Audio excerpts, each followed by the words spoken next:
പരിശുദ്ധ അമ്മയോടുള്ള പ്രാർത്ഥനയല്ല ശരിക്കും ജപമാല പ്രാർത്ഥന. പരിശുദ്ധ അമ്മയുടെ മടിയിലിരുന്ന് ഈശോയുടെ തിരുമുഖം ദർശിക്കുന്നതാണ് ജപമാല പ്രാർത്ഥന.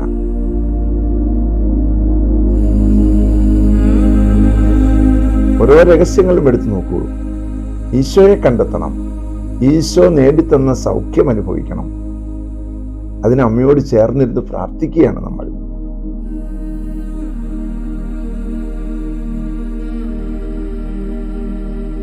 ലുത്തിനിയായിൽ അനുഗ്രഹിക്കണമേ അനുഗ്രഹിക്കണമേ എന്ന് പ്രാർത്ഥിച്ചതിന് ശേഷം പരിശുദ്ധ മാതാവിൻ്റെ പ്രാർത്ഥന ആരംഭിക്കുന്നത് ഞങ്ങൾക്ക് വേണ്ടി അപേക്ഷിക്കണമേ എന്നാണ്.